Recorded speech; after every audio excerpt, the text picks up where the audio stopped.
Pronto, show de bola. Enquanto os outros três não entram, eu vou começar aqui, Vitor. A ideia é a seguinte, ó. Pelo menos esses próximos encontros da gente, sabe? A ideia é pegar uma prova como essa daqui, que eu tô com ela. Uma prova de segunda aplicação, ou seja, não é uma prova como as famosas, que todo mundo faz, tal. Ela vem do mesmo banco de dados, ela tem a mesma distribuição de competências e habilidades em torno dela, e é uma prova, a ideia é a gente seguir no ritmo, né, eu vou escolher sempre a mesma cor para a gente fazer, e a ideia é a gente seguir no ritmo e fazer na prova mesmo as resoluções das questões e ir discutindo entre si. Será que essa questão a gente só olhando assim dava para pular? E compartilhando técnicas também. Cícero, eu faço assim, ó, quando eu olho que a questão ela está meia página, eu já pulo. Será que existe essa possibilidade de você olhar e ter alguma coisa de longe, macro, que você olha para a questão e já consegue verificar se ela é pulável ou não? Porque isso é uma decisão importante na hora. Se você pega um problema em que ele lhe prende na hora da prova, isso complica bastante, porque você já está entregue a ele. Fugir dele seria perder o tempo todinho que você deixou anterior, dedicado ao problema, e fica aquele impasse, né? Então, o ideal era a gente tentar se livrar desses problemas e tentar fazer, primeiro, aqueles que trazem uma dificuldade menor, né? E que conta mais pontos, evidentemente, para a TRI, certo? Beleza? Aí eu já vou começando a apresentar as soluções, inclusive com as devidas técnicas e o que a gente precisar para resolver o problema. Começar com a 136 mesmo, desde o comecinho, tá bom? A primeira questão diz assim, ó. O boliche é um esporte cujo objetivo é derrubar com uma bola uma série de pinos alinhados em uma pista. A professora de matemática organizou um jogo de boliche em que os pinos são garrafas que podem ser que possuem rótulos com números conforme mostra o esquema a seguir. Conforme mostra o esquema, né? Nesse esquema, olhando por alto, a gente percebe alguns em que aparece, por exemplo, números iguais, como esse aqui, ó, 0,75%, 0,75%, certo? Beleza. Aí ele diz assim, o aluno marca pontos de acordo com a soma das quantidades expressas nos rótulos das garrafas que são derrubadas. Isso aqui acho que é importante, ó. Se dois ou mais rótulos representam, voltando aqui.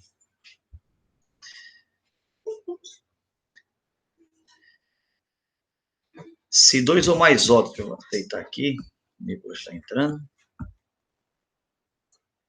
Se dois ou mais rótulos, eles representam a mesma quantidade, como esses que eu selecionei aqui, né? Apenas um deles entra na contagem dos pontos. Então, se derrubar esses dois aqui, por exemplo, só vai entrar uma vez o 0,75 na soma dos pontos. Um aluno marcou 7,55 pontos em uma jogada. A gente percebe que esse aqui, ó, é o pino com maior pontuação, né?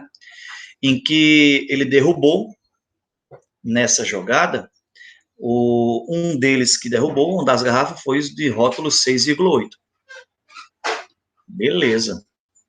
De 6,8 para 7,55,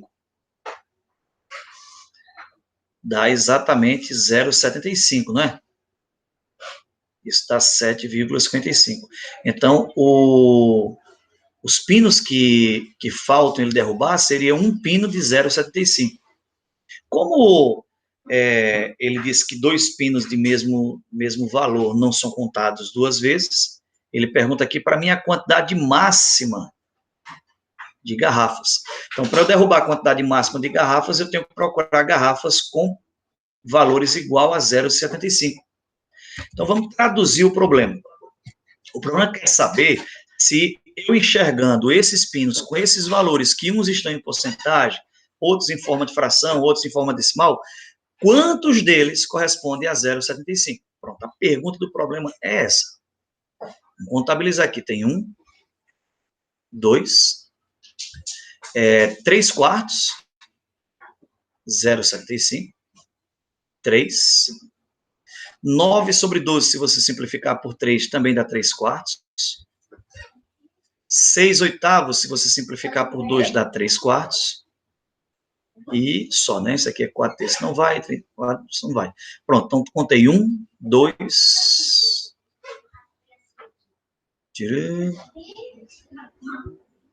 1, 2, 3, 4, 5. São 5 pinos iguais a 0,75, né? Aí a pergunta do problema é: a quantidade máxima de garrafas que ele derrubou para obter essa pontuação foi. Aí, galera, o cara olha para os 5 pinos que achou e dá uma paquerada com a letra D, né? Aí eu achei 5 pinos igual a 0,75, lá tem 5. Só que ele quer saber a quantidade máxima para obter a pontuação. Que pontuação? Pontuação de 7,55. Então, são os 5 pinos de mesmo valor, mais esse pino que ele já tinha dito a gente que tinha derrubado. Então, 6 pinos. E aí você começa a perceber, mesmo nos problemas mais elementares, os destruidores de sonhos que vão surgindo, né? Ele tenta lhe despistar. No meio do problema, você fica preocupado em contabilizar de forma correta aqueles pinos em que, na representação, os valores são iguais a 0,75, e, no final, talvez esqueça lá daquele primeiro pino que ele disse que já tinha derrubado também. Tá? Belezinha, meninos? Então, ó, primeira questão é uma questão de cunho numérico, né? Em que tem que fazer uma contagem para reconhecer valores iguais, expressos em formas diferentes, e saber que no final tem que contabilizar com esse meu primeiro pino que ele forneceu aqui. 137. Vamos lá. E aí, ao longo da prova, a gente vai resolvendo as questões do jeito que elas estão, ocupando os espaços da prova, tentando se virar com os espaços que tem, certo? E tentando compartilhar algumas estratégias, né? Então, no meu caso aqui, eu vou evitar estar apagando uma parte aqui para poder fazer questão de outra, certo? Vou fazer no espaço que der. Tá legal? No espaço que der aqui, a gente vai fazendo. As coordenadas, usualmente utilizadas na localização de um ponto sobre a superfície terrestre, são a latitude e a longitude. Para tal, considera-se que a Terra tem a forma de uma esfera. Um meridiano, ele vai começar a dar algumas informações sobre a esfera e os elementos que compõem ela, certo? Não precisava, mas ele decidiu fazer isso. Um meridiano de uma circunferência sobre a superfície da Terra passa pelos polos norte e sul, representado na figura por PNPS. Está aqui, ó, na figura, esse arco aqui, ó, é parte de um meridiano, certo? Essa circunferência toda seria o que ele chama de meridiano, tá? O comprimento da semicircunferência que une os pontos PNPS é igual a 20.016 quilômetros. Então, o arco PNPS, que é esse arco aqui, ele afirmou para a gente que era 20.016 quilômetros. Beleza. Comprimento da semicircunferência, no caso, né? Ó, comprimento da semicircunferência. Tá? A linha do Equador também é uma circunferência sobre a superfície da Terra de raio R igual ao raio da Terra, de raio igual ao raio da Terra, sendo que o plano que contém é perpendicular a qualquer meridiano. Beleza. Então, o que o problema está dizendo para a gente aqui é que esse plano desse círculo que está meio que na horizontal é perpendicular ao plano que contém o círculo da vertical. Seria a horizontal a linha do Equador e a vertical o meridiano. Tá? Essas coisas, elas já são próprias da circunferência. O problema não precisaria falar isso tudo, tá bom? Seja P um ponto da circunferência. Um ponto da superfície da Terra, perdão. C, o centro da Terra. E PC, um raio. Beleza. Conforme mostra a figura. Se essa letra grega aqui, ó, psi, né? É o ângulo que o segmento PC faz com o plano que contém a linha do Equador. Então, ele fala sobre esse ângulo aqui. Ó. Esse ângulo é um ângulo formado por 2 raios da Terra, tá bom?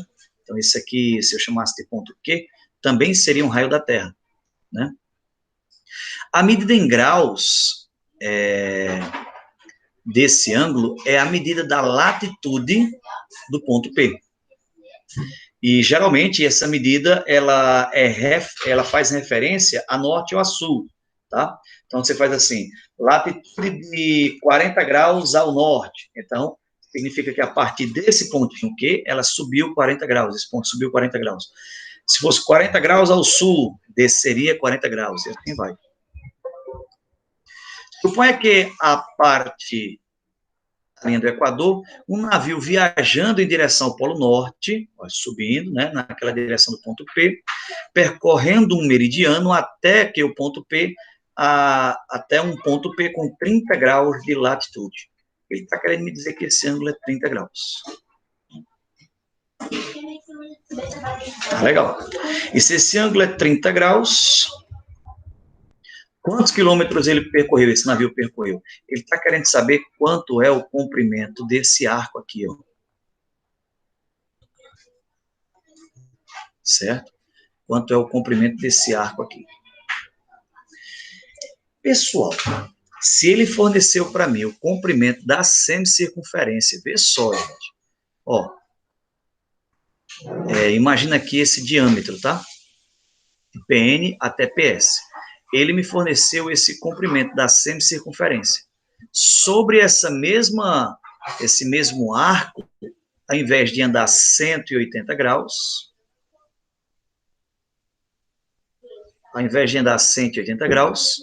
ele andou apenas 30. E a gente sabe que o comprimento de um arco é diretamente proporcional ao ângulo, já que o raio é o mesmo. Então, eu posso simplesmente dizer assim, ó, 20.016. Opa. 20.016 quilômetros se você desse meia volta. 180 graus. Então, qual é a quantidade percorrida se você der 30 graus? Uma questão inteira. Questão inteira para isso, né, gente? Questão inteira simplesmente para a gente fazer essa regrinha 3 no final. Não precisa achar o raio da Terra aqui, tá vendo? Então,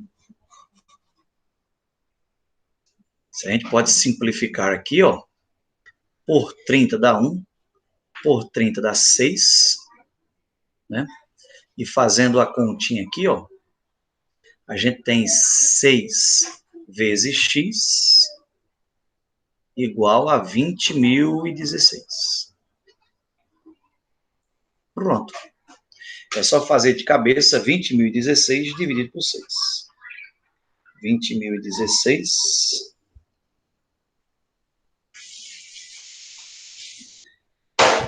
dividido por 6. 3.336, né?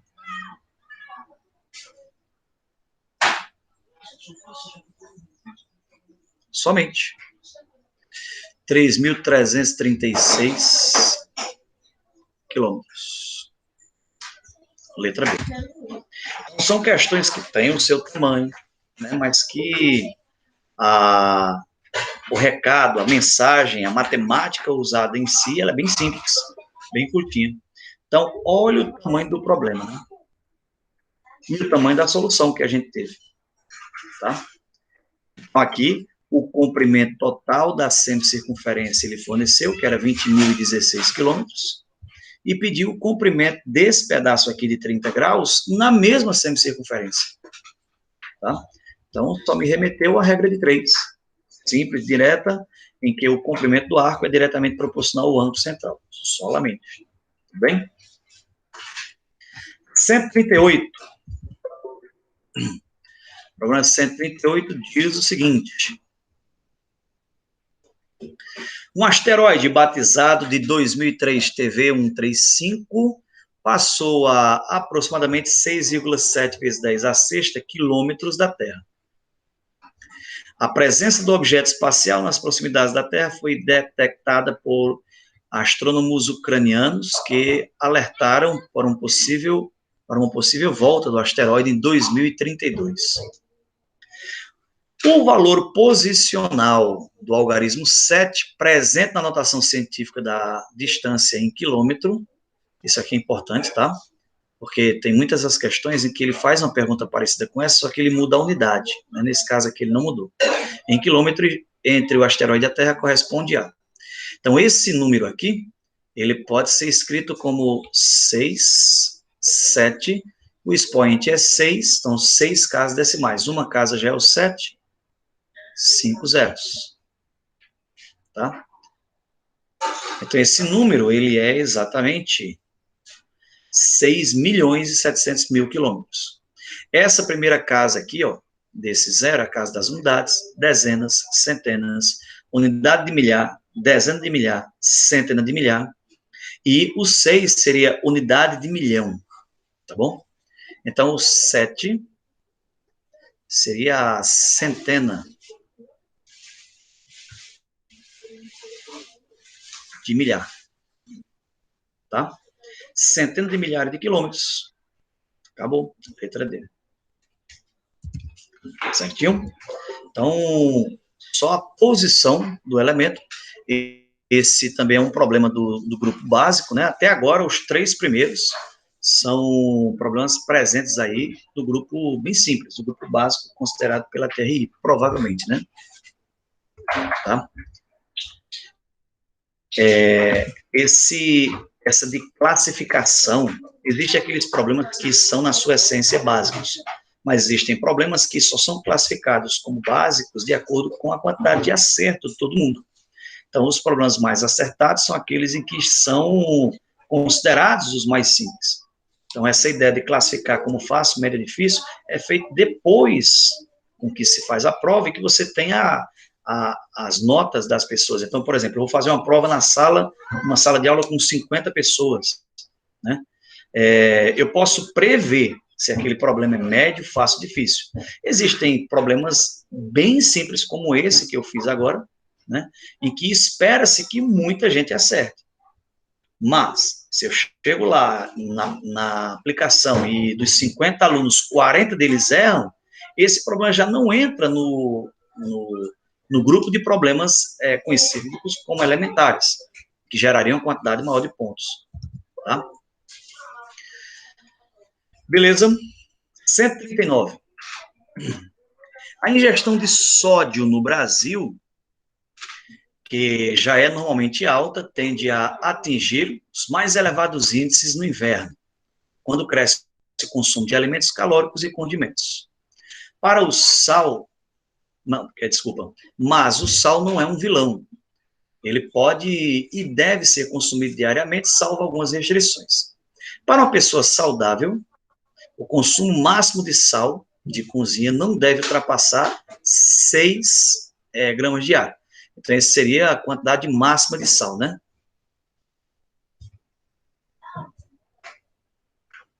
Ou 2,4 gramas de sódio. Aqui haja a quantidade máxima de sódio. Considerando que o sal de cozinha é composto por 40% de sódio e 60% de cloro. Ele deu algumas proporções ao longo do texto, isso não significa que necessariamente elas precisam ser usadas, tá bom? Considerando uma pessoa saudável, que no decorrer de 30 dias consuma 450 gramas de sal, 1 quilo quase, velho, 1 quilo de sal, 450 gramas de sal. em 30 dias. Qual é o consumo dele por dia? Já vou investigar, tá bom? Então, ficaria 450 dividido por 30, que dá 15 gramas por dia. Olha aí, 15 gramas de sal por dia. O consumo máximo é 6, né? Então, de 6 para 15, tem 9 gramas a mais. Aí ele quer saber o seguinte, o seu consumo médio, diário, que no caso é 15, excede o consumo máximo recomendado em quantos por cento? Então, a gente tem que ter cuidado porque ele quer saber o excedente. Olha aqui, ó. Excede, pessoal. Então, 15 em relação a 6 corresponde a 250%. Tá? Em relação a 6 corresponde a 250%. Está na letra B. Mas ele quer saber só o que aumentou, né? De 6 para 15, aumentou 9. E 9 em relação a 6 corresponde a 150%. Então, são porcentagens fáceis de fazer, de cabeça, inclusive, né? Então, você vai brigar muito na prova com os distratores, e não necessariamente com as contas em si, né? É uma prova de resistência, uma prova de atenção redobrada, né? É uma prova em que o conteúdo, ele nem necessariamente sobressai, tá? Então, nesse problema, matematicamente falando, você precisava saber fazer uma divisão e escrever o número em forma de porcentagem em relação a outro, certo? Aí você teria que ter a atenção para verificar que ele quer saber o excedente e não o total, né? Tá legal? Letra A. 140. Uma pessoa comprou um aparelho sem fio para transmitir músicas a partir do seu computador para o rádio do seu quarto. Esse aparelho possui 4 chaves seletoras e cada uma pode estar posicionada, pode estar na posição 0 ou 1. Cada escolha das posições dessa chave corresponde a uma frequência diferente de transmissão. Então, cada escolha das posições dessa chave corresponde a uma frequência diferente. Tipo, 1 é uma frequência, 1 já é outra frequência, e assim vai. A quantidade de frequências diferentes que esse aparelho pode transmitir é bem, eu tenho aqui, ó, 4 chaves. Cada chave tem 2 possibilidades, pode ser 0 ou 1. Então, aqui eu teria 2 possibilidades para cá, 2 para cá, 2 para cá e 2 para cá. E quando você faz as 4 parciais, aí você tem o total de possibilidades, né? Isso vai dar um total aqui de 16 frequências. São 16 frequências, que são 16 listas ordenadas, né, de valores 0 e 1. 16, letra D. Um problema simples de combinatório, tá? Em que eu tenho 2 possibilidades para cada uma das 4 etapas, resultando em 16 opções. Certinho?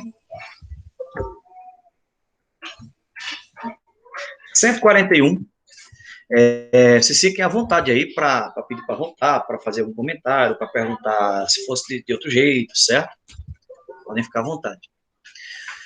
Um gerente decidiu fazer um estudo financeiro da empresa onde trabalha, analisando as suas receitas anuais dos 3 últimos anos. Aqui, os valores das receitas dos 3 últimos anos. Tais receitas são apresentadas no quadro. Beleza. Esses dados são utilizados para projetar a receita mínima esperada, tipo uma meta, né? A receita mínima esperada para o ano atual, o ano 4. Seria o ano 4 aqui embaixo. Pois a receita esperada para o ano 4 é obtida em função das variações das receitas anuais anteriores. Gente, o que é variação? Se liga. A variação do primeiro para o segundo é o que acrescentou, a variação do segundo para o terceiro é só o que acrescentou. Ou seja, a variação para encontrar o 4 em função das variações dos anteriores. Como é que é feita essa variação? Ele diz aqui, ó, você pega a variação do 4 para o 3, eu não sei quanto é, certo? Essa variação daqui para cá, eu vou chamar de x aqui. Essa variação, ela vai ser igual à variação do 3 para o 2. Quanto é a variação do 3 para o 2 daqui? 4,2 para 7,4. Você acrescentou 3,2, não foi? Acrescentou 3,2. E essa variação inicial aqui de 2,2 para 4,2, você acrescentou 2. Então, você tem as variações 2, 3,2 e x. Certo? Então, essa variação nova, a variação x, ela vai ser quem? Ela vai ser a variação do ano 3 para o ano 2, adicionada à média aritmética entre as variações, entre essa variação e a variação do 2 para 1, que é a média aritmética desses dois últimos aqui, tá? A média aritmética desses dois últimos aqui. Então, ele pediu simplesmente para a gente somar 3,2 com a média aritmética entre 2 e 3,2. A média aritmética é somar e dividir por 2, no caso aqui, né? 2 mais 3,2 dividido por 2, 5,2 por 2 dá 2,6. 2,6 mais 3,2, 5,8. Então, o acréscimo que você deve dar tem que ser de 5,8. Então, você está com 7,4 no mês 3, né? No mês 3 está com 7,4. Então, 7,4 será acrescido de 5,8. Isso vai dar 7, 4, 12 com 13,2. Letra C. Tá? Então, ele é simplesmente um problema de cunho numérico também, né, em que ele descreve como deve ser essa última variação, em função das variações anteriores, sendo que uma parte dessa variação corresponde à média. Tá? Mais uma, 142. Eu não sei se com vocês tem alguma mudança psicológica, mas você está numa página de prova em que tem duas colunas. E aí, quando você vira essa página, você encontra uma página com uma coluna só, numa questão em que já vem rasgando assim com uma tabela bem grande, né, ocupando horizontalmente bem a folha. Então, eu não sei se para vocês tem alguma mudança psicológica, tem algum choque, alguma coisa assim que faça você decidir até talvez pular esse problema. Né? Bem, esse problema 142, de longe está em cima da tabela, essa tabela com os vários valores, de longe eu estou vendo que está faltando um último valor, talvez seja o valor pedido, certo? Mas a minha opinião é que esse problema não só por apresentar uma tabela grande, mas também por ser uma questão um pouco grande, eu mesmo pularia. Esse é um problema candidato a pular. A gente não vai pular agora, a gente vai fazer todos, né, que vinha aí na sequência aí, mas é uma questão que dá para você pular tranquilamente, tá?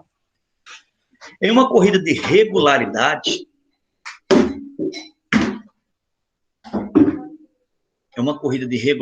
cada corredor recebe um mapa com o trajeto a ser seguido em uma tabela, indicando intervalos de tempo e distâncias entre postos de averiguação.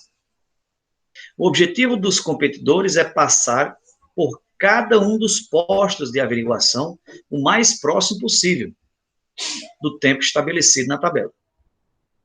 Suponha que o tempo previsto para percorrer a distância entre dois postos de verificação consecutivos seja sempre de 5 minutos e 15 segundos. Ó, esse aqui ele chamou de previsão.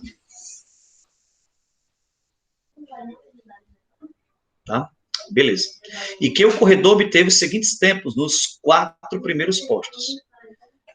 Tempo previsto 5 e 15, 5 minutos e 15 segundos. Aí no segundo posto, 10 minutos e 30 segundos, você vai perceber que daqui para cá aumentou 5 minutos e 15 segundos, né? Próximo posto, aumentou mais 5 minutos e 15, tá vendo? E o próximo, mais 5 minutos e 15. Então, 15 minutos e 45 mais 5 e 15 daria 21 minutos, né? Fechadinho. Então, eu estou acrescentando a mesma quantidade, tá?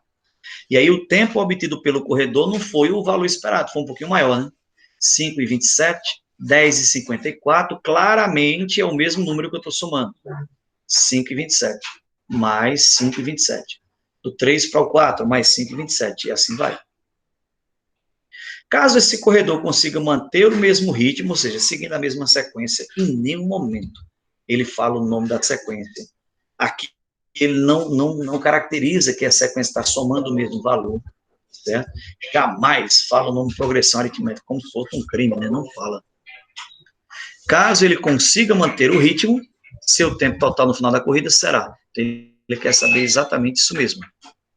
Esse valor que ocupa esse último momento aqui. Tá?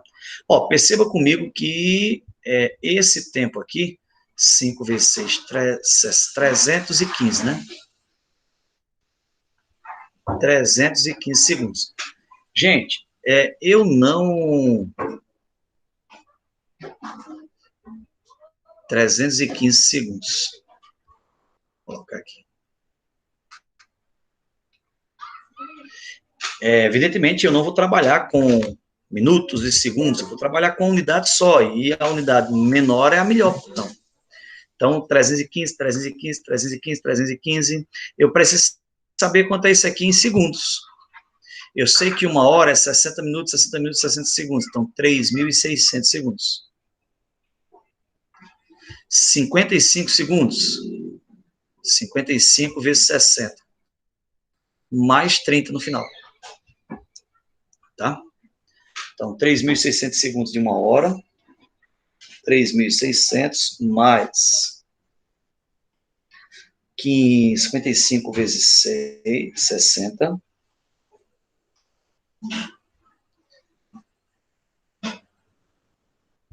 Vezes 60. Vai fora. Mais 30. Isso vai dar 6.930 segundos, tá? Então, isso dá 6.930 segundos. Pronto. Aí o de baixo, eu sei que ele saiu de 315 até chegar nessa quantidade, né? O de baixo, ele anda 327. Ele não é 315, é 327. Eu percebo que é 327 mais 327 mais 327. Só que ele não me disse qual era a posição desse último posto, ó. Ele disse que era o primeiro posto, segundo posto, terceiro posto, quarto posto, mas não disse a posição do último posto. Para isso, olha a jogada. Para isso, ele me deu essa sequência. 315, 630, até chegar em 6.930. Para encontrar a quantidade de termos. A quantidade de termos dessa sequência corresponde exatamente à quantidade de termos da sequência seguinte. Tá? Isso trata de uma progressão aritmética. Progressão aritmética, primeiro termo 315, razão 315 e último termo 6.930, né? Então, ó, AN é A1 mais N menos 1 vezes R, o AN é 6.930, o A1 é 315, mais N menos 1 vezes a razão, que no caso aqui é 315. Tá? Ó, cabo inteligente, vou dividir todo mundo por 315. 6.930 dividido por 315, eu vou fazer isso de cabeça, viu? Isso dá 22. Se você perceber aqui, esse 315 vai cortar com esse, tá bom? Então, vai dar exatamente N igual a 22. Então, significa que esse é o 22º posto. tá? 22º posto. Também é o 22º para a sequência de baixo, tá? A sequência de baixo, ela vai de 327 em 327, né? Ó, queria chamar a atenção de vocês para uma sequência aritmética especial. Essa sequência, ela tem o primeiro termo igual a razão, tá? Então, pensa assim, ó, apesar de não ter muito espaço aqui para escrever na prova, mas eu vou colocar aqui. Ó. Se eu começo com x, 2x, 3x, tá? Até nx, perceba que o número que multiplica x aqui é exatamente a posição do último elemento.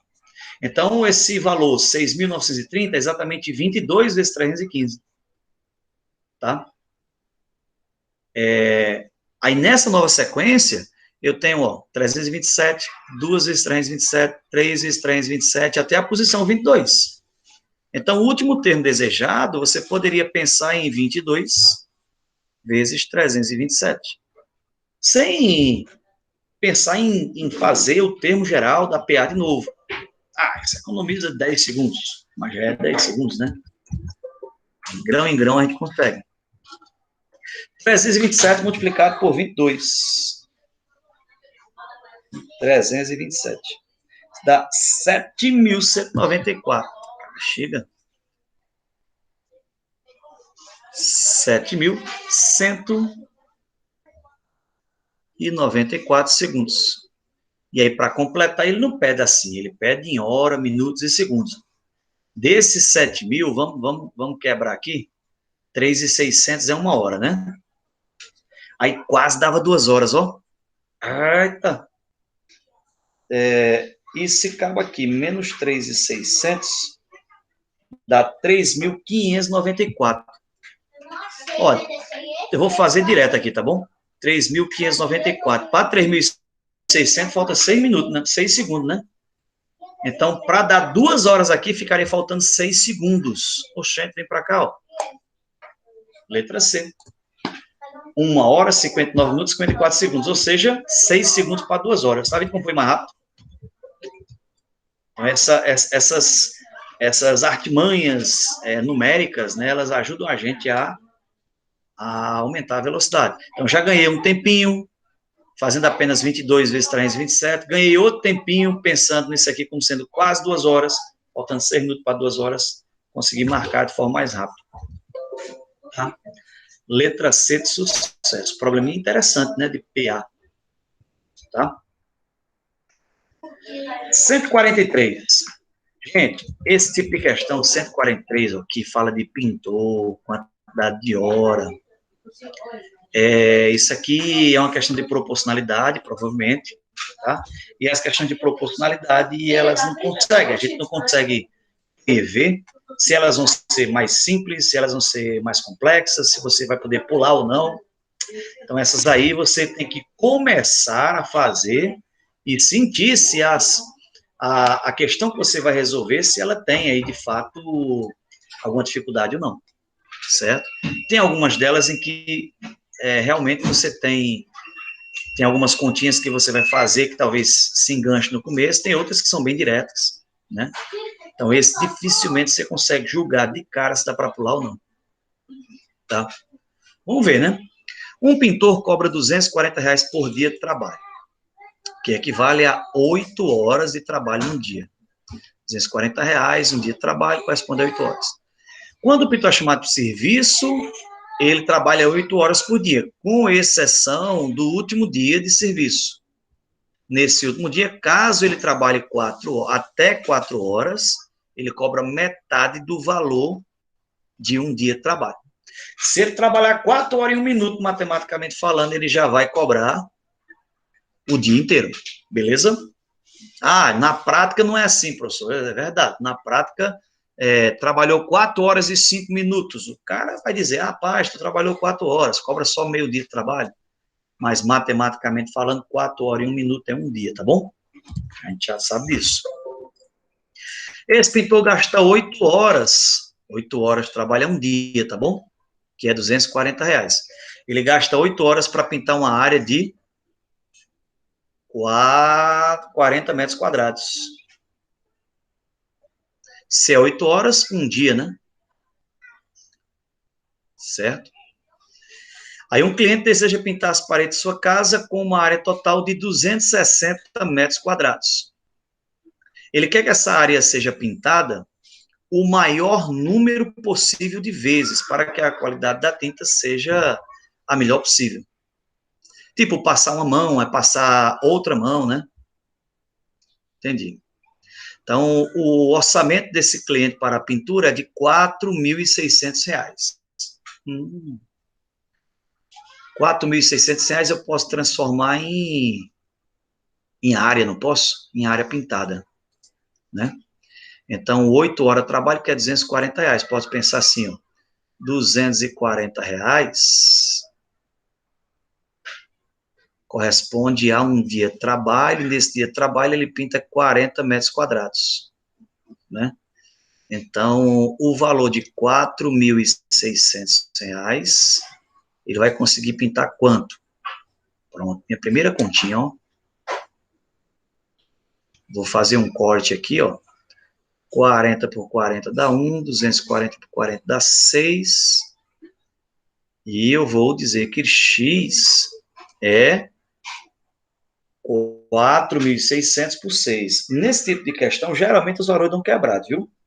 4.600 dividido por 6. Olha, diz 766. Isso dá 766,666666 metros quadrados. Pronto. Ó, isso aqui é uma mão de tinta, né? 260 é uma mão. Mais 260 já dá quanto? 720, né? 2 mãos de tinta. Certo? Então, 260 com mais 260 dá 400, 500 e... Aqui já dá 560. Será que dá mais 260? 260, 600, 700, eita, aqui já dá... Não, né? Já dá 800. Então, esses dois aqui, ó, pensa assim, esses dois aqui daria 520 metros quadrados. 520 dá para dar 2 mãos, ó. O dinheiro dá, tá vendo? Mas, se você juntar com esse aqui, 520 com 260 dá 780 metros quadrados. Ah, você podia até conversar com ele, rapaz, 766 para 780 é pouquinho. Faça isso para mim, na prática acontece, mas não estamos na prática, né? Nós estamos na prova de matemática. Então, 766, que é a quantidade máxima de área pintada com esse orçamento, ele aqui colocou 780 para 3 mãos de tinta. Não dá para 3 mãos, gente. Mas está faltando pouquinho, professor. Porque está faltando 0,1, certo? Não dá para 3 mãos de tinta. Não dá para 3 mãos de tinta, não tem conversa, viu? São 2 mãos aqui, né? Então, eles poderão ser pintados quantas vezes, né? 2 vezes. No total, 2 vezes completas, tá? Não conseguiu dar 3 vezes. 3 vezes daria 780. Tudo bem? Então, também bem simples, né? Não nada de complexo. Nada de complexo. 144. 144, vamos lá para ela. Alguns modelos, 36, 46, 47. Vamos ver. Alguns modelos de rádios automotivos são protegidos por um código de segurança. Para ativar o sistema de áudio, deve-se digitar o código secreto composto por 4 algarismos. No primeiro caso de erro da digitação, a pessoa deve esperar 60 segundos para digitar o código novamente. O tempo de espera duplica, o tempo de espera duplica em relação ao tempo anterior. E ele tem que esperar 60 segundos no primeiro, né? Beleza. Uma pessoa conseguiu ativar o rádio somente na 4ª tentativa, ó. Na 4ª tentativa. Sendo de 30 segundos o tempo gasto para a digitação em cada tentativa. Epa, isso aqui é importante. Para digitar o código, independente de errar ou acertar, ele gasta 30 segundos. Então, tenho aqui Eu tenho um código, eu tenho o primeira tentativa, segunda, terceira, quarta. Conseguiu na quarta tentativa, né? Na primeira tentativa, ele gasta 30 segundos. Na segunda, também gasta 30 segundos. Na terceira. Na quarta. Certo? Então, nas 4 tentativas aqui, ele gasta 30 segundos. Já dá 120, né? E de uma tentativa para outra, vê aqui, ó, daqui para cá, ele disse que gastou 60. Certo? Daqui para cá, o problema disse que duplica o tempo de espera em relação ao anterior. Já gastou 120. Daqui para cá, 240. Que não é o dobro, né? Se tivesse mais uma tentativa, seria 480. E assim vai. Pronto. Aí ele quer saber a quantidade de tempo total esperado. O tempo total em segundos gastos para essa pessoa ativar o rádio, exatamente na quarta tentativa, foi 30 mais 30 mais 30 mais 30, 120. Mais esses vermelhinhos, 60, 120, 240. 120, com 120, 240. 240 com 300, 540. 540 segundos, letra C. Relativamente simples também, né? Cada vez que você digita, você gasta 30 segundos, e de um para outro você gasta no primeiro 60 e no segundo o dobro do anterior, sempre. Tá? Se tivesse aí 10 tentativas, aí talvez fosse conveniente utilizar uma soma de PG, porque não vai dobrando, né? Mas nesse caso aí, como são poucos termos, não tem necessidade não. 144 feita, bora para 145. 145. Os movimentos ondulatórios periódicos são representados por equações do tipo mais ou menos A seno de WT mais θ, né? Eu estou procurando a equação, que eu não vi aqui. A equação tem que ter um sinal de igual, né? Deve ser algo do tipo assim, y igual a isso aqui, né? Alguma coisa assim. Ele não falou. Que apresentam parâmetros com significados físicos importantes, tais como a frequência, em que T é o período. A amplitude, que é o número que multiplica a função do seno, e θ é o ângulo de fase. E esse ângulo de fase está nesse intervalo que mede o deslocamento no eixo horizontal em relação à origem no instante inicial T0 do movimento. Certinho. O gráfico representa um movimento periódico desse aí. Bem, isso aqui foi uma conversa para poder colocar a função trigonométrica que ele vai apresentar num contexto, certo? Então, o gráfico representa um movimento periódico, P de T, em centímetro, em que P é a posição da cabeça de um pistão do motor do carro no instante T, como ilustra a figura. Também você não tem que estar viajando e pensando no pistão, nem no motor, nem nada. Simplesmente olha para o gráfico. E aí, o que eu esperava, né? Ele vai pedir a expressão desse gráfico. Certo? Vamos relembrar dos melhores momentos vividos em funções trigonométricas, gente. Ó, nós temos aqui essa função começando do meio da imagem, o valor máximo dela é 4, o valor mínimo menos 4. Ela começa do meio subindo, certo? Então, ela seria uma função do tipo y igual a A mais B, seno de mx. Seria uma função desse tipo. Vejamos. O A, ele é o cara do meio, certo? Então, o A vale 0. O B, o módulo de B é a variação do quanto você soma para cima e para baixo, para encontrar o máximo. Ah, você está somando 4, subtraindo 4. Então, o módulo de B vale 4. O valor do sinal de B é dado na posição que ele começa. Se esse gráfico começa do meio subindo, B é positivo. Do meio descendo, B é negativo. Então, B, de fato, vale 4. Certo? E o M aqui é dado pelo período, né? A gente vai precisar calcular o período aqui. Tá?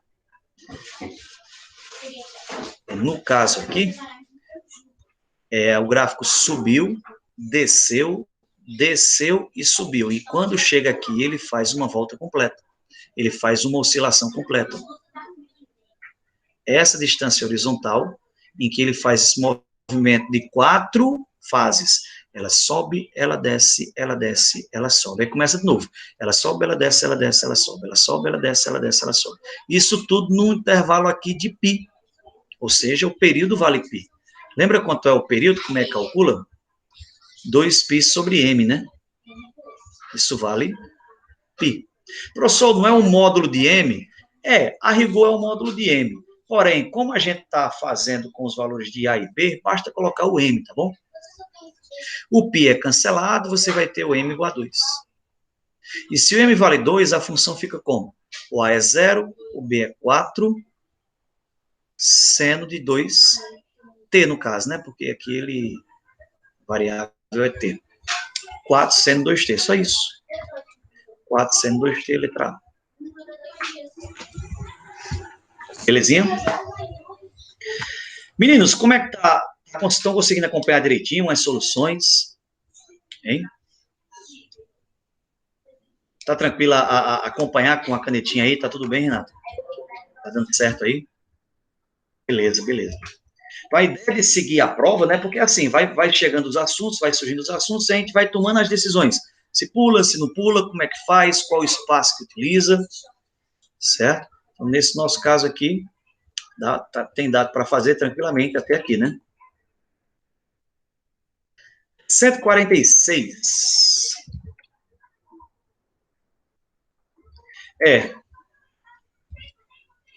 146. A conta de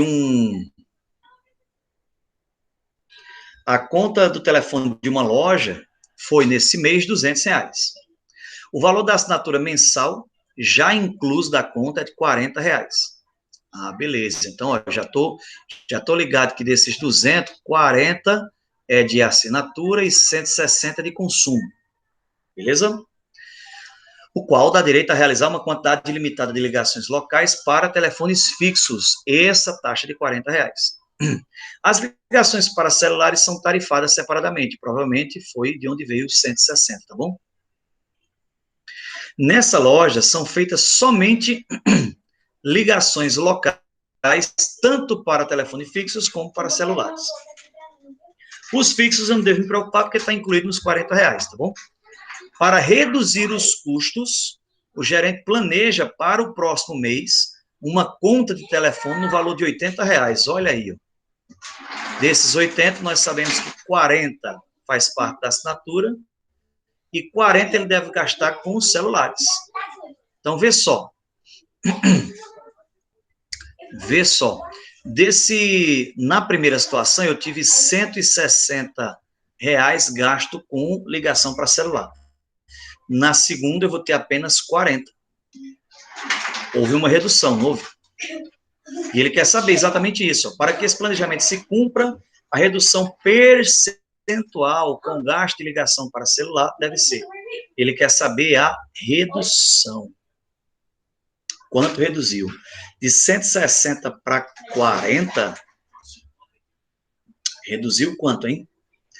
Reduziu 120, não é assim? Aí eu quero saber 120 representa quantos por cento de 160? Certo? 120 representa quantos por cento de 160? É assim que vocês fazem? Não. 120 sobre 160, isso dá 75, né?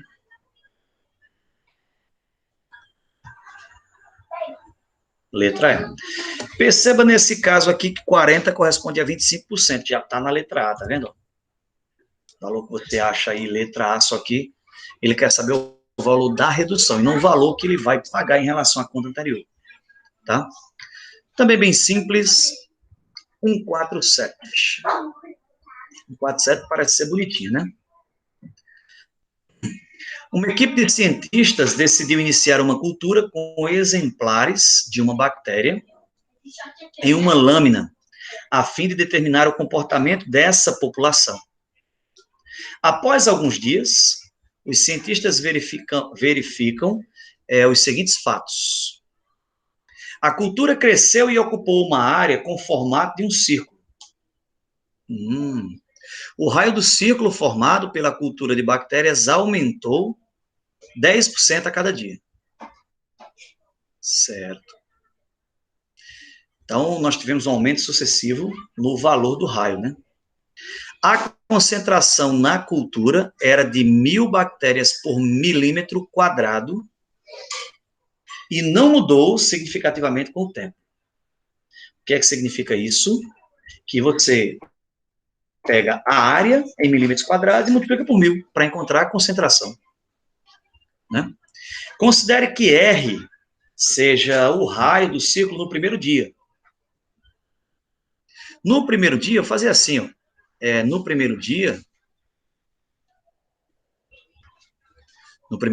eu tenho R.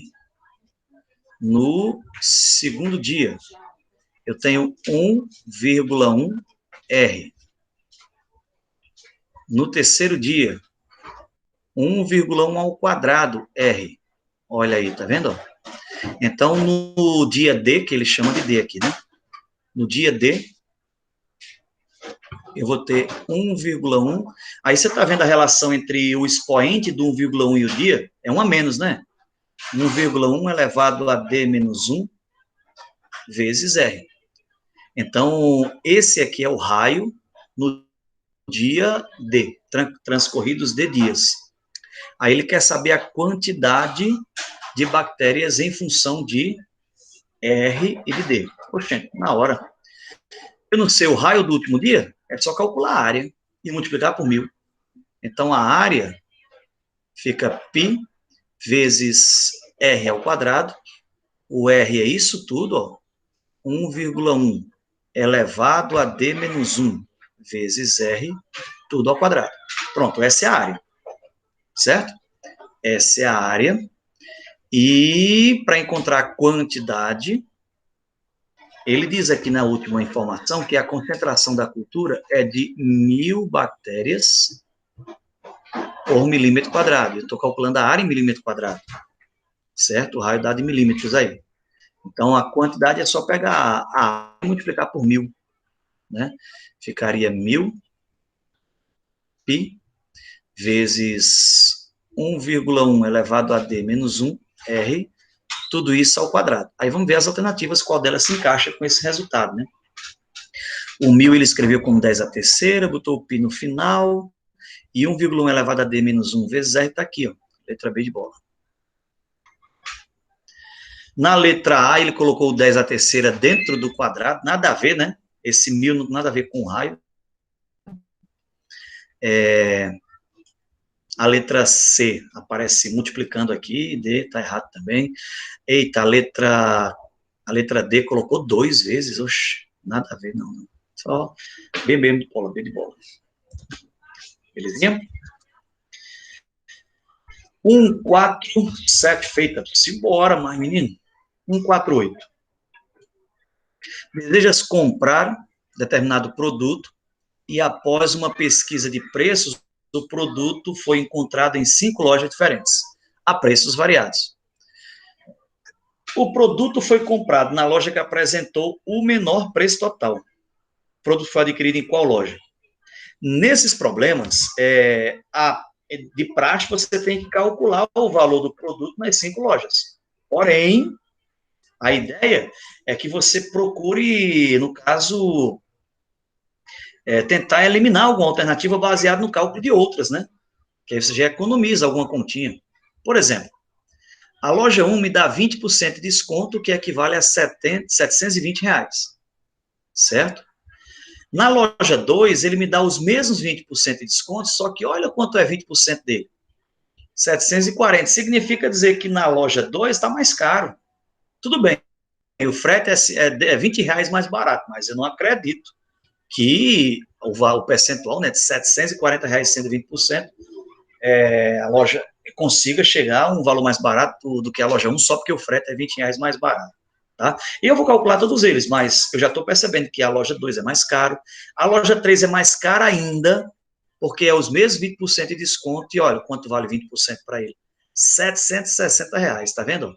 O mesmo percentual, assumindo valores diferentes. Eu nem estou olhando para o frete muito não, porque a diferença é muito pequena, né? Entre os fretes. Então, 720, 740, 760, a loja 1 está mais barato. Ó, 15% vale 710. 15% vale 690. Eu vou ficar com essa que 15% é 690, não é verdade? Apesar de essa ter frete de R$10, essa aqui está sem custo de frete, mas a diferença é muito pouca. Diferença de R$10. Então, ó, na prática, eu calcularia isso aqui e isso aqui. E aí já faria mais rápido, tá vendo? Legal? Então, se 20% é 720, quanto é 80%? A gente vai fazer essa continha, né? Ó. Se 20%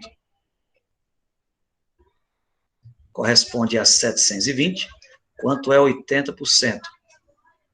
E ao encontrar o X, eu vou acrescentar os R$70 de frete, né? Então, a gente vai fazer 20 com 80 cancela, sobra 4. Eu vou dividir os 720, não, vou multiplicar 720 por 4, né? 720 por 4, 1.440, 2.880, né? Então, X aqui, 2.880. 2.880 com mais o frete dá 2.950, né? 2.950. Esse seria o valor que ele pagou pelo produto já com frete, tá? Nessa 2 aqui, ó, 740, 20%, que aconteceu lá em cima, multipliquei por 4, né?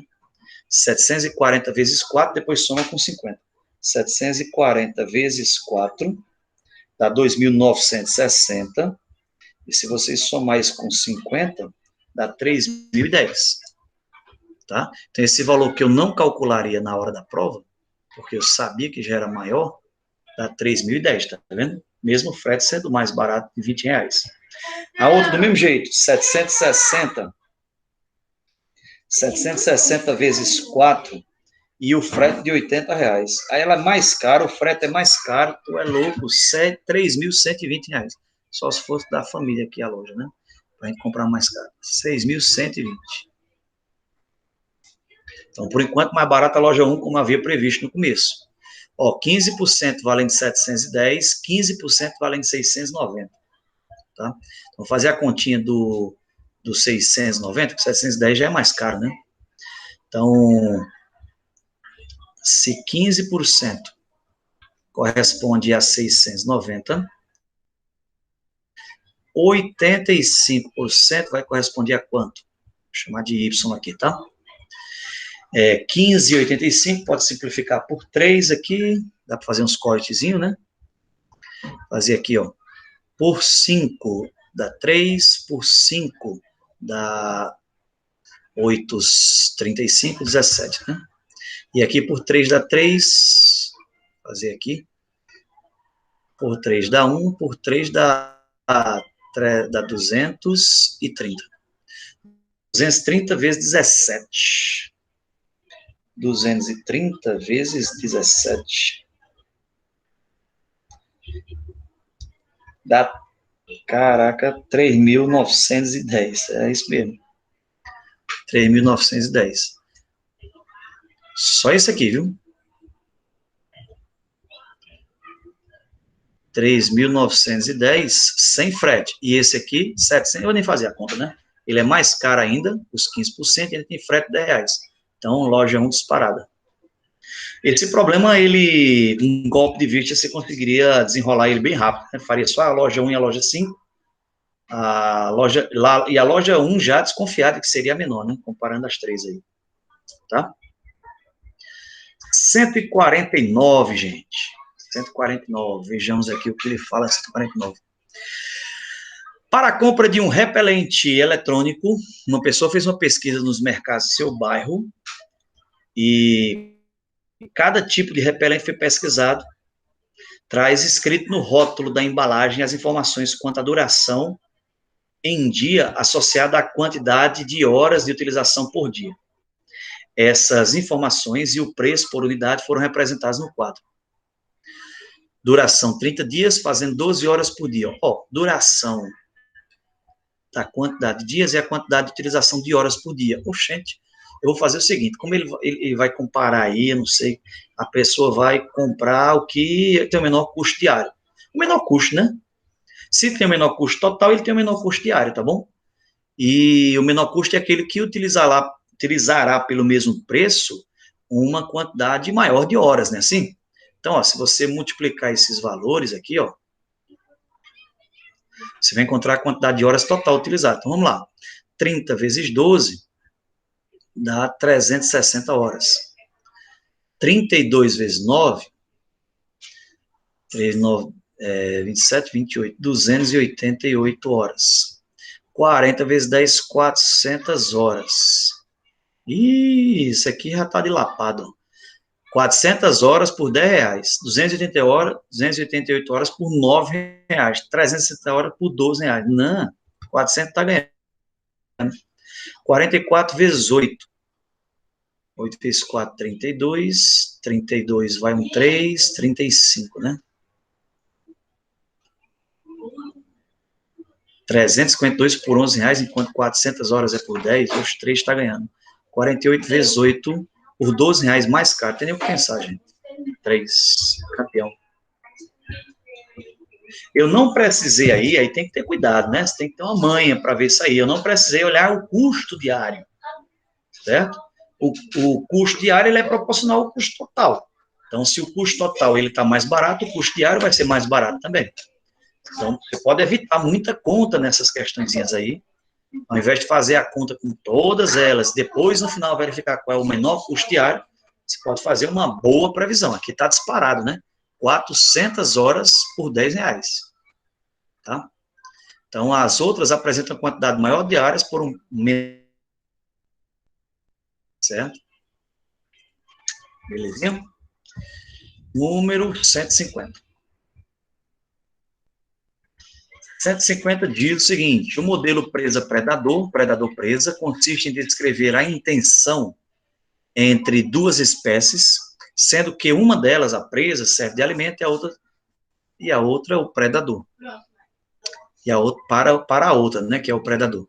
A resposta funcional é a relação entre a taxa de consumo de um predador e a densidade populacional de sua presa. Beleza. A figura mostra 3 respostas funcionais, 3 funções, né?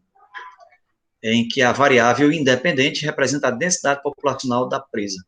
Eu tenho 3 gráficos, um gráfico com a linha contínua, um gráfico com tracejado de pontinhos e outro gráfico só com tracejado. Certo. Qual o maior intervalo em que a resposta funcional F, né, é menor do que as respostas funcionais G e H, simultaneamente? F é essa contínua. Ela começa acima de todos, certo? Começa acima dos dois. Quando chega bem aqui, antes de chegar no B mesmo, né? Bem aqui, ela vai ficar abaixo de G. Mas ainda assim, está acima de H. E ele quer saber o intervalo em que F está abaixo, tanto de G quanto de H. Quando chega nesse momento aqui, aí F está abaixo das duas, que é exatamente entre C e E. Tá? C e E, letra E. Fácil, extremamente fácil para você. Certinho, gente? Alguma pergunta, pessoal, até aí? 150 deu certo aí?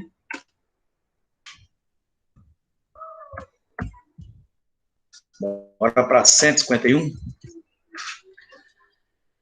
A anestesia peridural, na anestesia peridural, como a usada nos partos, o médico anestesista precisa introduzir uma agulha nas costas do paciente, que atravessará várias camadas de tecido até chegar numa região estreita, chamado espaço epidural, que envolve a medula espinhal. A agulha é usada para injetar um líquido anestésico, e a força que deve ser aplicada à agulha para fazê-la avançar através do tecido é variável. Tipo assim, o cara vai sentindo que o tecido é mais fácil de introduzir, então ele empurra a agulha com mais força. Empurra a agulha sem muita força, né? Quando o tecido é mais duro, digamos assim, ele empurra com mais força. Pelo menos é assim que eu estou pensando. A figura é um gráfico que mostra a força, o módulo da força, em função do deslocamento da ponta da agulha durante uma anestesia peridural típica. Considere que a velocidade de penetração da agulha deve ser a mesma durante a aplicação da anestesia e que a força aplicada à agulha pelo médico anestesista, em que cada ponto deve ser proporcional à resistência naquele momento. Beleza, falou, trouxe um gráfico, né? Estamos se sentindo no meio de uma operação, tá vendo? Esse texto foi tirado do livro do Halliday, que é um livro famoso de física, muito usado no curso superior, tá? Ele diz assim: com base nas informações apresentadas, a maior resistência à força aplicada observa-se ao longo de que segmento? Bem, ele diz aqui, ó, que fala da resistência.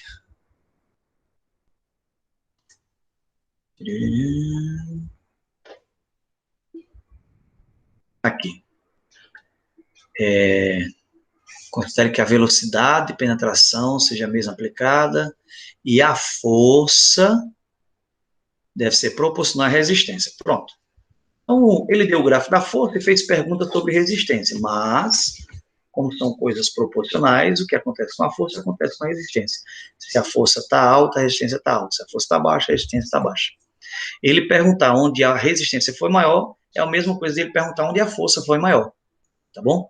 Então, qual o intervalo em que a força foi maior? Qual o intervalo em que a força atingiu o seu valor máximo? Bem, esse intervalo ela cresceu, decresceu, cresceu de novo, decresceu um pouquinho, constante, subiu. Essa aqui é a região máxima, né? Sem dúvidas, GH. As questões que têm gráficos, pessoal, dificilmente devem ser puladas, porque elas são de análise gráfica, né? É uma coisa que você vai lá no gráfico e olha, não tem muito o que fazer, não. Tá? Então, dificilmente elas devem ser puladas. As que têm gráficos. As que têm tabelas, aí já não é a mesma dica, né? Mas para gráficos, sim. Questão de meia página, o cara se sente lá numa operação mesmo, né? Do lado esquerdo aqui, metade da página, para perguntar qual é o segmento mais alto. Repara aí, né? 152. A 152 diz o seguinte: no desenvolvimento de um novo remédio, pesquisadores monitoram a quantidade Q de uma substância circulando na corrente sanguínea de um paciente ao longo do tempo T. Esses pesquisadores controlam o processo, observando que Q é uma função quadrática. Olha aí, ó, que legal. Q é uma função quadrática em T. Os dados coletados nas primeiras horas foram os seguintes. Quando T for 0, que é 1. Quando T for 1, que é 4. Quando T for 2, que é 6. Beleza. Para decidir se devem interromper o processo, evitando riscos ao paciente, os pesquisadores querem saber antecipadamente a quantidade de substância que estará circulando na corrente sanguínea desse paciente após 1 hora do último dado coletado. Bem, o último dado coletado foi esse. Após 1 hora seria com T igual a 3. Ele quer saber quanto vale isso aqui. Nessas condições expostas, a quantidade em miligrama será igual a... Não.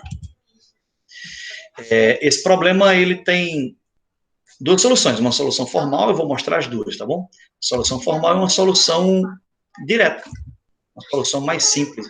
É claro, eu vou usufruir de algumas informações prévias principalmente do problema, para poder fazer a questão só olhando. Cabeça. Como é que eu faço um problema desse que é uma função quadrática de cabeça? Função quadrática não dá para fazer regra 3, dá não. Não faça nem isso, diga nem que me conhece, pelo amor de Deus. Isso é uma questão de regra 3, de parábola com regra 3. Forma alguma. O que é que acontece? Primeiro, eu estou percebendo que o tempo ele está andando de 1 em 1, certo? De 1 em 1. Quando o tempo estiver andando de 1 em 1, numa função quadrática, no caso, quando o x, né, quando a variável é independente, estiver andando de 1 em 1, as imagens desses valores, presta atenção, as imagens desses valores, eles formarão uma progressão aritmética de isso. Esses valores 1, 4, 6, eles formam uma progressão aritmética de segunda ordem. Certo? O que é uma PA de segunda ordem? É uma PA em que os valores que são somados para encontrar os próximos geram uma PA de primeira ordem. Assim, ó. Vê como é fácil. Extremamente fácil para você e todo mundo cantar junto. Então, daqui para cá, foi somado 3. Daqui para cá, foi somado 2. Tá vendo esses valores que são somados? Esses valores são somados, correspondem a uma progressão aritmética normal, daquelas que a gente trabalha, que é conhecida popularmente como progressão aritmética de primeira ordem. Aquela em que a razão é constante. Diga aí, se você tem 2 termos de uma PA, você não consegue achar a razão? Que razão é essa? 3, depois 2, razão é menos 1. Está diminuindo de 1 em 1. Então, significa que agora eu vou somar quanto? 1. E ao somar 1, eu encontro o que igual a quanto? 7. Meu problema está encerrado. Agora, isso foi graças ao tempo estar nos números inteiros. No caso, de 1 em 1. Né? Quando a variável dependente estiver dessa forma, o valor de x, o valor de y, pode ser obtido a partir de uma progressão aritmética de segunda ordem. Certo? Que é aquela em que os números que estão sendo somados formam PA de primeira ordem. Então, sabendo desse esqueminha, meu amigo, você resolve esse problema só olhando. Pá. Aí a galera que não sabe isso vai fazer o quê? O que eu vou fazer agora, né? Vamos encontrar a função. Eu sei que essa função aqui, Q de t, é uma função quadrática da forma at ao quadrado mais bt. Eu não vou colocar o c, porque eu já estou vendo que... Não, eu vou colocar o c mesmo, né? Que o c é 1. Porque quando o t é 0, Q é 1, tá vendo? Eu vou colocar o c, tá legal? Então, esse aqui já é o valor de c da minha função, né? Certo? Aí, quando o t é 1, o resultado dá 4. Então, fica a vezes 1 ao quadrado, mais b vezes 1, mais 1, igual a 4. Quando t for 2, o q vale 6. Então, a vezes 2 ao quadrado, mais b vezes 2, mais 1 é igual a 6. Pronto, eu vou montar um sisteminha agora, que diz que A mais B é igual a 3, e que 4A mais 2B é igual a 5, certo? Vou reescrever esse sistema de forma mais elegante, multiplicando o primeiro por menos 2, tá bom? Primeira equação por menos 2.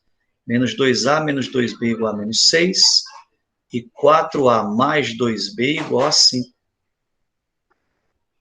Daqui, a gente vai concluir, ó, somando as equações, que 2A é igual a 1, né? Igual a menos 1. Então, vai ficar 2A igual a menos 1, o A vale menos 1 meio. Certo?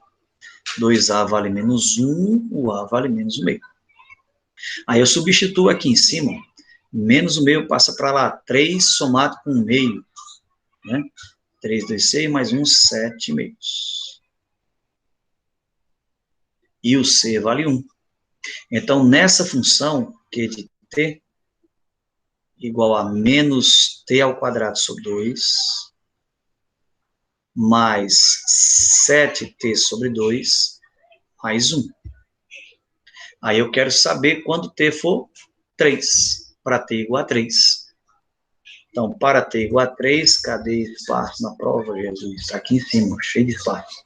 Para t igual a 3, eu vou ter menos 3 ao quadrado sobre 2, mais 7 vezes 3 sobre 2, mais 1.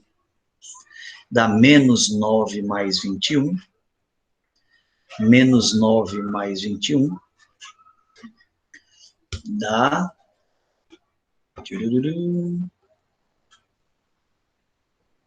12. 12 por 2, 6, mais 1, 7. Belezinha? Beleza, essa aí também a gente revisou para encontrar essa função, porque ele poderia perguntar, né? Qual a função? Tal. Então, uma grande jogada, quando ele fornece os valores de x, no caso de t aqui, ó, de 1 em 1, né? Com valores naturais, e próximo também é natural, foi uma mata. Os valores das imagens estão em progressão aritmética de segunda ordem, tranquilamente. Certinho? Copiar é 152, gente, assim, perceberam aí a ideia, como é que foi? Ver essa história da função quadrática, quando o tempo, o x, né, ele varia de forma inteira, as imagens, elas variam numa PA de segunda ordem, tá? 153. 153 é uma questão também famosinha de logaritmos, é uma questão que, talvez, quando a gente estudou logaritmo, a gente deve ter feito ela, certo? E ela diz o seguinte: o jardineiro cultiva plantas ornamentais e as coloca à venda quando estas atingem 30 centímetros de altura. Este jardineiro estudou o crescimento de suas plantas em função do tempo e o bicho era muito fera em matemática. Ele deduziu que a altura em função do tempo era dada por essa expressão, h igual a 5 vezes o logaritmo na base 2 de t mais 1. Em que t é o tempo contado em dia e h a altura, né? A partir do momento em que uma dessas plantas é colocada à venda, ou seja, a partir do momento que ela tem 30 centímetros, em quanto tempo ela atinge a altura máxima? Em quanto tempo ela atinge 40 centímetros? Ele quer saber o tempo para sair de 30 para 40. Ah, você não pode fazer 30 para 40 dá 10, bota t igual a 10 aqui. Quando você coloca t igual a 10, você encontra a altura nos 10 primeiros dias de vida da planta. Não é nessa variação. Você tem que calcular a imagem do 30, a imagem do 40, certo? Quer dizer, a imagem do 30 e do 40, não, você tem que encontrar o tempo para que ela atinja 30, o tempo para que ela atinja 40, né? Então, igualando isso aqui a 30, ó, e depois a 40, a gente vai ter 5 vezes o log de t mais 1 na base 2 igual a 30. Passa esses 5 dividindo, você vai ter o log de t mais 1 na base 2 igual a 6, né? E daqui, você já encontra que t mais 1 vai ser 2 a sexta, né? Eleva e depois iguala, tá? 2, 4, 8, 16, 32, 64. Então, o t vai ser de 63. 63 dias, a planta é colocada à venda. Tá na letra A, ó. Já começa a aparecer os valores, né? 63 dias que ele coloca à venda. E agora, iguala a 40. Fazer 5 vezes o logaritmo de t mais 1 na base 2 igual a 40. Aí passo o 5 dividindo, eu vou ter o logaritmo de t mais 1 na base 2 igual a 8, né? E aí você, ó, eleva e iguala. 2 eleva a 8 igual a t mais 1. Então, t mais 1 vai ser 2, 4, 8, 16, T2, 64, 128, 256. 256 menos 1, 255. 255 aparece também na letra E. mas também não é a nossa resposta. Ele gasta 255 dias de vida no total para alcançar 40 centímetros e gasta 63 dias de vida para alcançar 30 centímetros. A diferença é exatamente o tempo que ela gasta. A planta gasta para sair de 30 para 40. Seria 255 menos 63. Isso dá 192 dias. Tá? Eu quero que você perceba que cada vez mais, à medida que passa o tempo, a função logarítmica ela cresce cada vez mais devagar, gente. Uma coisa importante para a gente notar aqui na função logarítmica, ela cresce cada vez mais devagar. Então, se você tem lá, por exemplo, um gráfico de uma função logarítmica, ela tem a concavidade voltada para baixo, certo? Então, ela é uma coisa desse tipo. E gráficos que têm a concavidade voltada para baixo são gráficos em que crescem, só que cada vez mais devagar. No caso aí de funções crescentes, né? Crescem, porém, cada vez mais devagar. Então, perceba que ele gasta 63 dias para atingir 30 centímetros e depois gasta 192 dias para crescer apenas 10 centímetros a mais. Né? Então, ela cresce muito devagarzinho. Resposta aqui, letra D de W. Beleza, gente? 153, feita. 154, um problema, caraca, um problema é uma página inteira. 154. No Enem funciona assim, viu? Quanto maior o problema, mais leso ele é. Mais simples ele pergunta, né? Então, vamos pensar positivo nesse caso, tá bom? Uma formiga encontra-se no ponto X. Aqui, ó. Nesse pontinho X aqui. A formiguinha tá aqui. No lado externo de um copo que tem a forma de um cilindro circular reto. No lado interno, o ponto V tem um grão de açúcar preso na parede do copo. A formiga segue o caminho X, Y, Z, W, V. X, Y, Z, W, V. A formiga vem para cá, aí ela vem para cá, aí desce por dentro do copo, evidentemente, porque está dentro do copo, e faz esse movimento para chegar no V. Né? Certo. O caminho X, Y, Z, W, V é mostrado na figura. Esse pontilhado, tá bom? Ele veio para cá, depois para cá, aqui e, por fim, para essa posição. Beleza. Sabe-se que os pontos X, V e W, aqui, X, V e W, se encontram à mesma distância da borda. Se encontram à mesma distância da borda. Sim, da borda é a parte de cima, né? Por exemplo, a distância do X ao Y, do W ao Z é a mesma.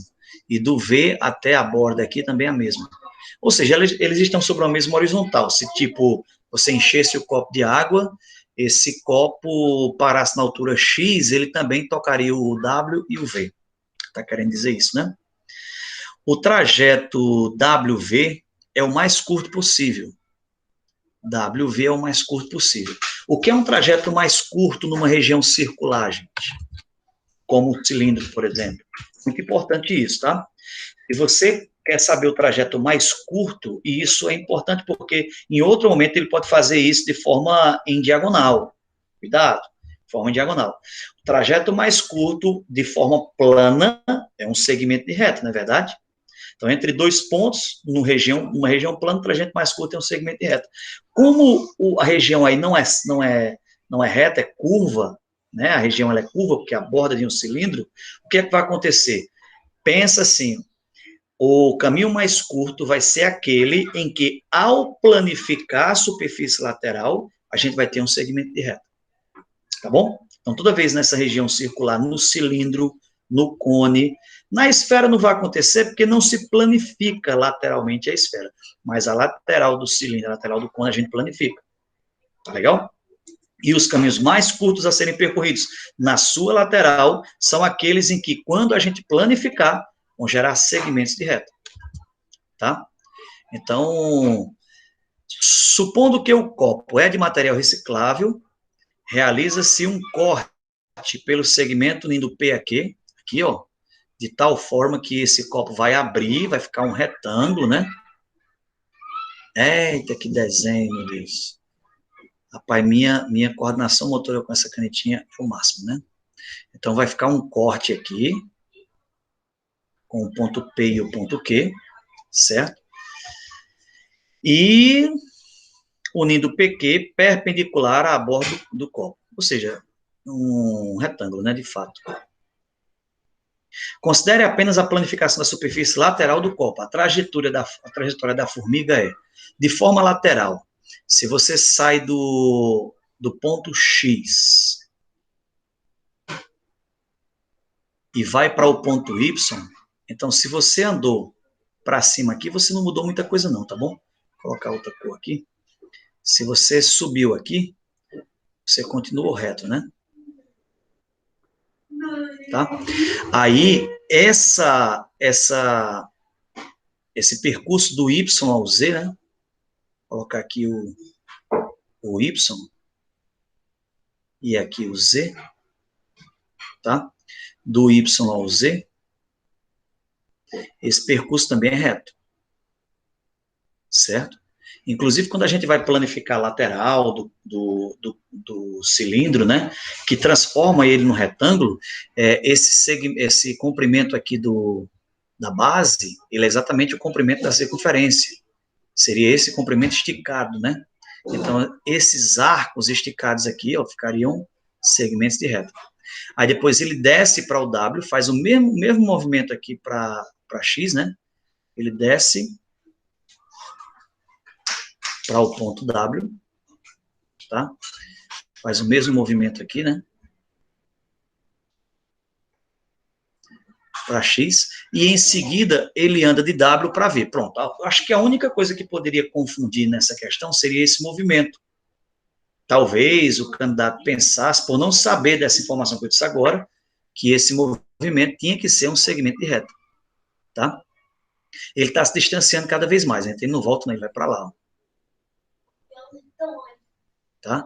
E ele chega finalmente aqui no ponto V desejado, certo? Então ele faz esse movimento, ele sai daqui, para cá, desce, e o segmento WV esse caminho WV é um segmento de reta. E eu só posso dizer que é um segmento de reta porque ele disse aqui que o trajeto WV é o mais curto possível, tá? E os caminhos são todos segmentos de reta, né? Está aí na nossa letra A, de habilidade, de harmonia, de amor.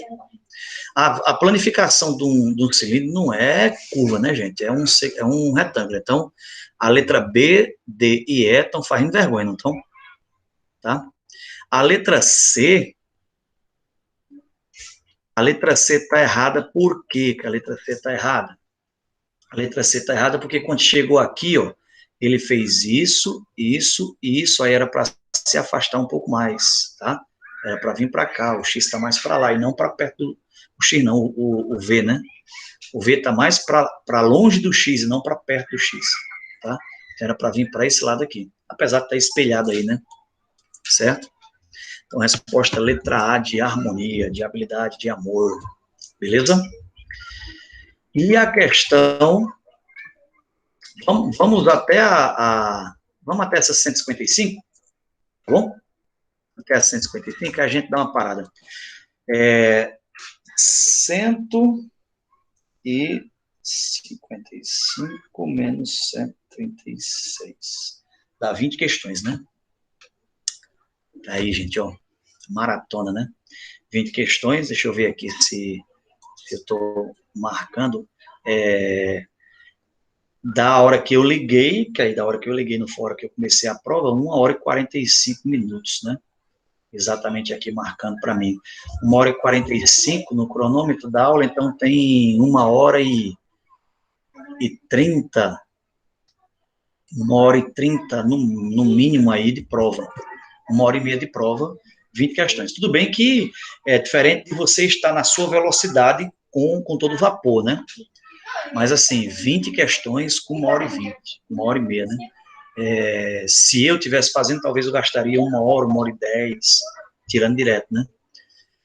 E, mesmo assim, é muito tempo para 20 questões, né? Você vê como é um teste de maratona mesmo. E nesse dia, apesar de ter aumentado um pouquinho o tempo aí, nós temos as ciências exatas, né? Que também é cheio de conta. E aqui eu fiz os comentários, tá? Eu acho que dá para a gente conseguir. Beleza, Vitão? Fica à vontade, meu amigo. Tá legal? Só fazer essa última aqui para a gente fechar mesmo, tá bom? Fica à vontade. Valeu. Vamos fechar com essa 155 aqui, gente.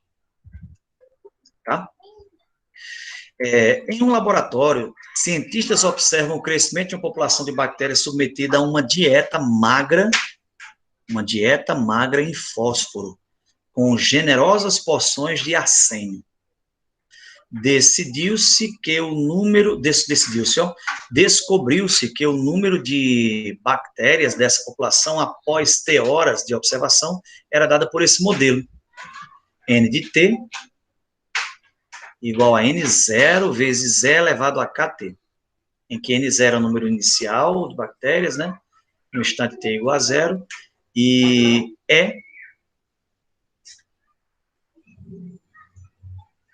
representa uma constante real maior do que 1.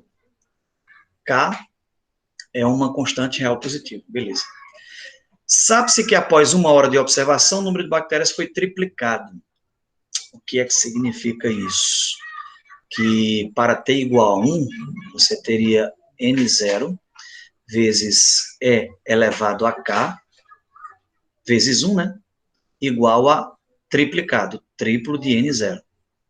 Ao cortar aqui, ó, se você cancelar aqui N0 de um lado do outro, você fica com uma observação importante. Você não fica com o resultado de K, mas fica com uma observação importante, que E elevado a K é igual a 3.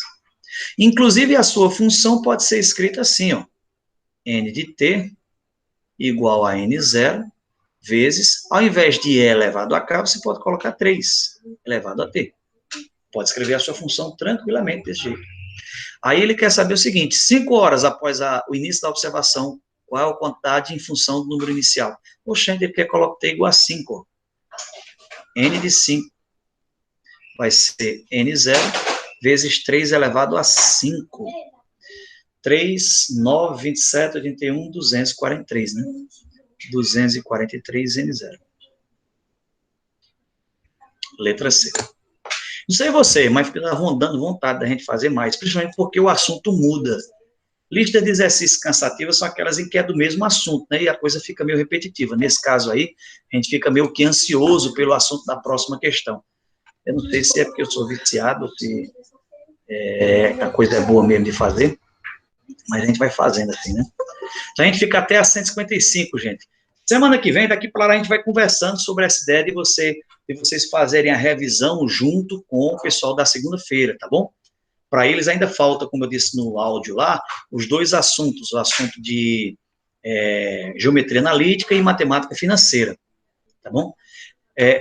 Cláudio, no caso aí a gente pode continuar, né? Então, depois que eu fechar aqui, vocês podem continuar. Se quiser, eu pego uma próxima prova na semana que vem, tá bom? Eu acho massa demais, porque cada questão que surge é uma coisa diferente. Por exemplo, a 156 aqui, ó, fala sobre geometria espacial e tal.